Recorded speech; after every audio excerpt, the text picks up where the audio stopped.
Muito bem, vamos voltar aqui para o nosso querido Brasil e as câmeras corporais, aquele debate é intenso. A Polícia Militar tem que usar ou não tem que usar? O presidente do Supremo Tribunal Federal, Luiz Roberto Barroso, determinou o uso obrigatório de câmeras corporais por policiais militares de São Paulo durante as operações. O ministro atendeu a um pedido da Defensoria Pública do Estado.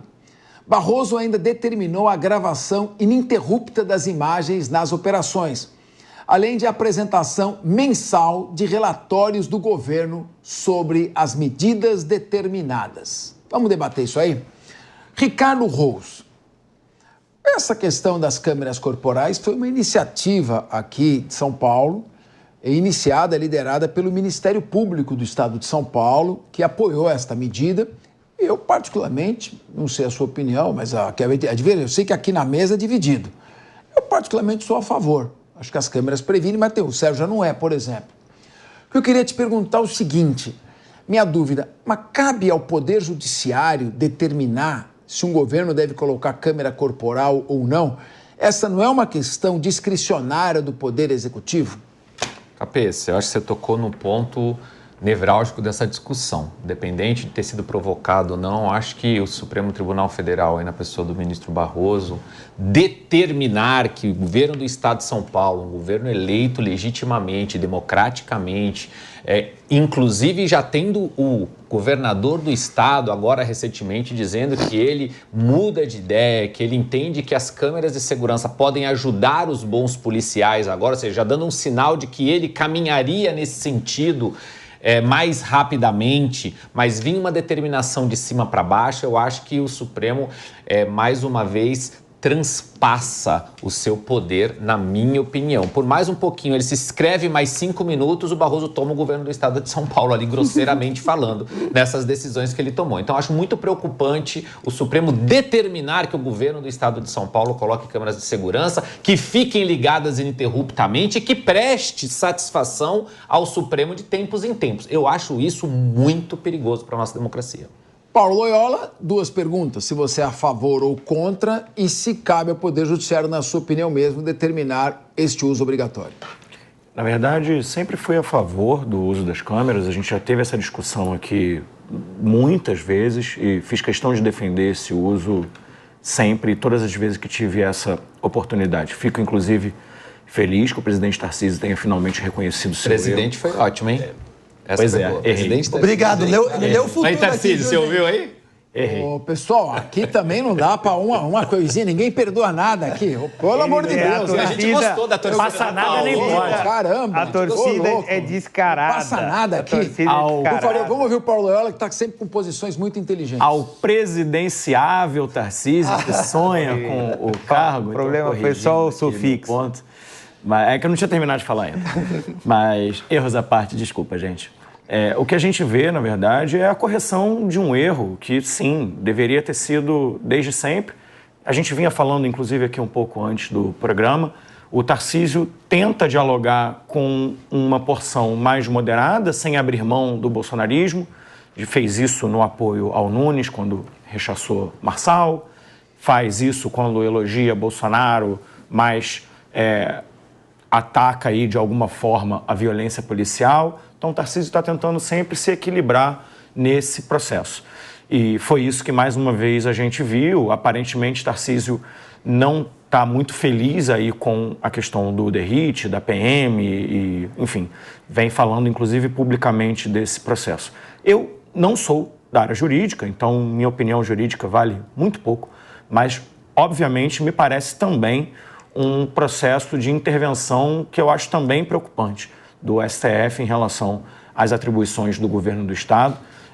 Existem uma série de questões que precisam ser analisadas, ainda que no mérito técnico eu tenha total acordo com o Barroso. Para mim, todo e qualquer policial deveria estar usando câmera. O que a gente falava também um pouco antes aqui e que precisa ser levantado é que por que outras polícias tão violentas ou até mais violentas do que a polícia de São Paulo não foram instadas à mesma questão. Então, por que a polícia do Cláudio Castro, do PL do Rio de Janeiro, não foi? Por que a polícia da Bahia, que mata também muito, não foi instada a mesma questão, porque me parece uma questão a gente achar que isso está acontecendo somente no estado de São Paulo agora. Não está. A gente tem um problema nacional com a atuação da Polícia Militar, despreparo, salários ruins e que levam a esse tipo de atuação, junto com um discurso que eu já falei aqui algumas vezes também, que me parece afetar muito aí a base da polícia,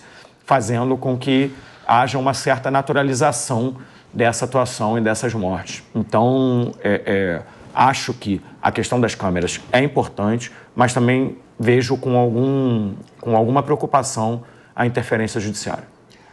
Meu querido Sérgio Zagarino, nós estamos vendo aqui com as imagens, se você puder repeti-las também, isso ajuda muito na ilustração, 2 erros operacionais crassos, absoluta falta de profissionalismo. E, é claro, uma tragédia e uma outra quase tragédia. Se tivessem as câmeras corporais, provavelmente o menino universitário de 22 anos estaria vivo ainda, e aquele rapaz que foi jogado ali da ponte não teria aí sofrido o risco de morrer. E o próprio policial militar, jovem policial, está desgraçando a própria vida também, tá? Acabou a sua carreira. Então, preveniria várias tragédias. Então, a câmera corporal durante as operações, eu queria ouvir a sua opinião. Eu acho que você é contra, não tenho certeza, mas se você é contra, eu queria ver como é que você justificaria isso do ponto de vista operacional. E segundo, a Constituição diz que todo poder emana do povo e é exercido por representantes eleitos. Quem tem mandato popular é que toma decisões em nome do povo. Instituições que não têm mandato têm desempenho técnico, têm legitimidade técnica. Não há uma falta de sintonia entre as instituições democráticas quando órgãos que são técnicos e não necessariamente democráticos, na medida que não são eleitos pelo povo, chamam para si decisões discricionárias e mandam o governo, diz que o Paulo Loyola colocou muito bem, agora o governo de São Paulo vai ter que adotar, e os outros governos, por que não? Então, até que ponto essa posição do Supremo Tribunal Federal de chamar para si atividades administrativas e discricionárias, repercutindo no judiciário, não são também prejudiciais à democracia? Eu queria falar esses 2 pontos que você os abordasse com a sua habilidade e cultura de sempre. Você é muito gentil, Capês. O que não é gentil é a gente ver no Brasil, cada dia que passa, o Poder Judiciário interferindo de forma descarada nos demais poderes. O Poder Judiciário interfere no Poder Legislativo, o Poder Judiciário interfere no Poder Executivo, e aí a gente não... você tem para onde você quiser escolher. Você tem lá interferência no governo do Estado de São Paulo, interferência no Congresso Nacional, daqui a pouco... estranho, né? Ele não interfere no governo federal. Mas a gente não sabe por quê. Só que ele vem interferindo em vários aspectos. Vejam, não é responsabilidade de um ministro do STF determinar o que o governador do estado de São Paulo deve ou não deve fazer com os seus policiais. Até porque isso não soa nem próximo do que nós temos aqui na realidade. É muito bonito quando vem aquelas histórias que é muito para boi dormir. Aqui a gente tem que fazer justiça. Eu vou fazer justiça agora, nesse programa aqui, em relação ao governador Tarcísio e ao secretário de Segurança Pública, Guilherme Derrite. Isso porque o estado de São Paulo tem uma das mais eficazes polícias militares do Brasil. O estado de São Paulo é o 2º estado mais seguro, está só atrás de Santa Catarina. Muito em razão do excelente trabalho da Polícia Militar. Inclusive, o estado de São Paulo, ele não tem sequer as polícias mais violentas do Brasil. Todas elas estão lá na região norte ou nordeste. As polícias militares da Bahia, do Rio de Janeiro, do Pará, de Goiás, matam muito mais que as demais polícias militares. Vejam, o que está sendo realizado agora, nesse momento, está sendo orquestrado por parte da esquerda, que todos os políticos da esquerda, reparem, acessem suas redes sociais. Você vai de Guilherme Boulos aquele loirinho lá bonitinho, prefeito de Fortaleza lá, o João Campos, de Recife. Todos eles estão atacando as instituições da Polícia Militar. Eles estão fazendo de forma orquestrada. E a mídia, como tem que dar a opinião, ela acaba também, muitas vezes, em conjunto, criando uma demonização da Polícia Militar, como inclusive foi tema até de carnaval, se vocês vão se lembrar aí. Então, não podemos demonizar o bom trabalho da Polícia Militar do Estado de São Paulo e, aí digo mais, o excelente trabalho que vem sendo realizado por Guilherme Derrite e pelo governador Tarcísio, pelo enfrentamento, principalmente, ao crime organizado. Nunca a gente conseguiu combater tanto e sufocar o crime organizado como vem sendo feito agora com o trabalho da segurança pública no estado de São Paulo.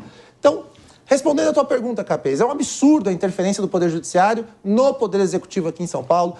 O Paulo Loyola colocou muito bem, por que não interfere nos demais? Onde está a advocacia da Defensoria Pública dos demais estados? Está dormindo? Está dormindo, acorda. Fica aí com o recado, acorda a Defensoria Pública, então vamos lá provocar o STF para determinar também a utilização de câmeras corporais em todos os estados. Em relação à minha opinião pessoal, quanto à câmera corporal no policial militar, eu sou a favor, desde que tenhamos uma legislação que proteja o policial militar. Quando você falou assim, talvez se tivesse câmera, aquele policial não teria jogado o rapaz da ponte. Eu não sei. Uma pessoa que toma uma atitude daquela, uma conduta daquela. Acho que se tivesse câmera, também talvez o fizesse. Vejam, eu não estou dizendo que o policial... Se tivesse filmado, você acha que ele ia jogar o cara da ponte? Se tivesse filmado, se ele testemunha? A gente não consegue... Então tem que internar ele no hospício. Então, é exatamente isso. Eu sou de qualquer forma, mas... Eu sou a favor... Se o cara faz ali com todo mundo vendo... Mas vejam, a conduta... Olha lá, imagina, o pessoal joga e ele joga. A punição, ela tem que ser individualizada. Você não pode querer punir um político ou toda uma corporação por causa de uma atitude idiota desse cidadão que vai ser expulso e que vai responder aí na justiça pelos seus atos. O que eu quero dizer é o seguinte, câmera corporal no policial? Sim, desde que ele possa ter o acesso a ligar a câmera. Ele liga a câmera na hora que vai ter a operação ou o comando na central operacional interna ali de monitoramento também. Realiza a ligação da câmera naquele momento. Não de forma ininterrupta durante todo o dia daquele policial. E isso tudo eu faço baseado em dados e evidências. A câmera, ela dá mais segurança até para a gente poder prender o vagabundo, prender o criminoso. Por quê? Ela vai garantir a prova. Muitas vezes o policial prende e os bons advogados criminalistas acabam soltando por intermédio da justiça porque não tem uma prova robusta. Então, a câmera, ela serve não só para garantir a qualidade, a segurança do policial, mas também garantir que o criminoso que seja preso permaneça atrás das grades. Então, a câmera não serve para pegar policial matando os outros. Não, nada disso. Não caiam nessas narrativas. A câmera, ela pode ser positiva, mas também o policial tem que ter a garantia de que a legislação vai o proteger caso, no enfrentamento com um bandido, ele tenha que atirar. E que atire primeiro, porque se alguém tiver que chore a mãe do vagabundo, não a mãe do policial. Agora, Guilherme Mendes, quando meu amigo Sérgio Zagarino fala que São Paulo é o segundo estado mais seguro, ele está se referindo ao número de homicídios a cada grupo de 100 mil habitantes, que está dentro do nível de tolerabilidade das Nações Unidas. Mas São Paulo não é tão seguro assim. Aumentaram o número de latrocínios, aumentaram o número de estupros, aumentaram as lesões corporais, os homicídios decorrentes de trânsito. Então, há muita coisa a ser feita. Eu não faço defesa apaixonada de nenhum secretário e nenhum ministro. Acho que mas tem coisas para se elogiar e coisas para se observar. O nível de letalidade da Polícia Militar aumentou bastante. Então, eu queria... Qual a sua opinião? A mesma pergunta que eu fiz para todos, eu queria fazer para você. Você é a favor das câmeras corporais, claro, ativadas durante a operação. E qual você é a posição do Supremo Tribunal Federal? Falar em São Paulo vai ter que ser assim porque pediram para São Paulo. Não há uma interferência? Ou você já nunca ouviu um prefeito chamando o promotor? Você já ouviu ou não? Eu já ouvi várias vezes. O prefeito que chama o promotor e fala, doutor, senta aqui na cadeira, é melhor, mais fácil o senhor tocar a cidade do que ficar só instaurando inquérito. Sim, sem dúvida. Isso acontece muito, mas é de sempre. É engraçado que o Zagarino fez uma salada russa e eu sugeriria a ele acessar www.ssp.sp.gov.br. Lá vai ter os dados. Esses números que o Zagarino falou, São Paulo está muito mais seguro e tudo mais, eu não sei de onde ele tirou. Eu falo com base nos dados oficiais da Secretaria de Segurança Pública, que é inclusive presidida pelo secretário Guilherme Derrite, que ele está aqui cegamente defendendo. Veja lá, uso de câmera corporal. Respondendo à pergunta do que o Loyola e o próprio Zagarino falou, por que o ministro Barroso não determinou que elas fossem usadas ininterruptamente em outros estados? Simplesmente porque a Defensoria Pública dos Estados não pediu. E a Defensoria Pública do Estado de São Paulo, exercendo muito bem a sua missão, vamos aqui deixar muito claro, foi ao Supremo Tribunal Federal dizendo, olha, a situação aqui é caótica, perdeu-se o controle. Aqui, Zagarino, em São Paulo, como vocês gostam de falar, é um maluco, é um doidinho, é um caso isolado. A gente tem caso isolado todo dia. Quando a gente tem caso isolado todo dia, mostra que não é nada isolado, que, aliás, pelo contrário, é uma conduta. Bateram na velha, bateram no estudante de medicina, bateram no motoboy. Então, quer dizer, era pancada indiscriminada. Guilherme, dentro do teu raciocínio, a palavra vai voltar para você. Diga lá. Mas só para completar, uma notícia para você continuar comentando. Por favor. Aqui em São Paulo, uma mulher foi feita de refém agora, na Avenida Paulista, nessa tarde. A vítima foi abordada no ponto de ônibus por outra mulher com uma faca nas mãos. A polícia foi acionada ao meio-dia e os agentes cercaram a criminosa. As 2 faixas da Avenida Paulista foram interditadas e o trânsito parou no sentido que vai para Consolação. Após quase 1 hora de conversa, os agentes se aproximaram da criminosa com escudos e a vítima acabou sendo solta. Então, para você, o Guilherme, continuar falando, claro que esse é um crime ocasional, mas você está na Paulista, o cara bota uma faca no teu pescoço, você tá esperando. Não dá para falar que também está um céu de brigadeiro isso aqui. Claro que não, na Zagarinolândia e não tem Jogolândia, não tem nada. E aí é um exemplo para não dizer que a gente só critica. Veja só, o policial aí agiu de forma muito competente. Se ele tivesse um teaser, como ele utilizou com essa senhora aí, ele deu lá a imobilização, ela já caiu travada, dura, não matou ninguém. Por quê? Talvez porque nós estivéssemos na Avenida Paulista, ao meio-dia, 1 hora da tarde. Será que se fosse às 2 horas da manhã numa periferia, não teria sido um tiro na cabeça? Não dá para saber. O fato é que a polícia foi competente, desarmou essa pessoa que vinha ali chantageando, né, ameaçando essa idosa no ponto de ônibus e a solução foi resolvida. Então, quer dizer, será que no caso do médico que tomou um tiro letal, a utilização dessa arma elétrica não seria o suficiente? Eu acho que talvez sim. Nós estávamos falando ali de uma pessoa desarmada, sem camisa, que não oferecia risco algum. Um disparo elétrico é o suficiente para derrubar qualquer um. Vejam só aí, vocês vão ver no vídeo como é que essa senhora caiu. Agora, isso mostra o quê? Despreparo no treinamento, despreparo na construção de um equilíbrio emocional. Os índices de suicídio, isso é outro dado alarmante que tem que ser falado. Os índices de suicídio entre policiais em homens da ativa na corporação subiram de forma significativa. Isso mostra o quê? Uma organização doente, adoecida. E ninguém está aqui celebrando. O que tem que se dar é totalmente o suporte para que esses policiais tenham a dignidade dele restabelecida, o equilíbrio emocional, as condições de trabalho adequadas, sejam elas técnicas ou operacionais, as armas adequadas, porque não é fácil você entrar num lugar onde você é recebido de forma hostil. E Zagarino, aquele caso da senhora que foi agredida, não sei se foi Carapicuíba, em razão de uma moto, a câmera corporal mostrou o crime de desacato que aquela família cometeu contra os policiais. Se não fosse isso, aquele policial que agrediu a senhora e que agrediu ali dentro daquela garagem toda aquela família, estaria sendo trucidado pela opinião pública. E as câmeras mostraram que eles foram lá, tentaram apreender a moto que não tinha documento, agiram de forma educada, agiram de forma ordeira e foram recebidos com agressividade. Graças ao bom Deus, as câmeras corporais mostraram isso. E esse policial provavelmente vai ser inocentado. Se não fosse isso, seria mais uma tragédia talvez anunciada. E essa mulher aí que está na imagem, com a faca na garganta da vítima, ela é tetracampeã, viu? Porque é o 4º sequestro que ela já praticava. Ah, é? É a 4ª vez dela atacando. Então, realmente, você tá parado aí na frente ali da Casper Libero, no escadão, lá, movimentado, esperando o teu ônibus, vê uma faca no teu pescoço, menos entusiasmo, galera.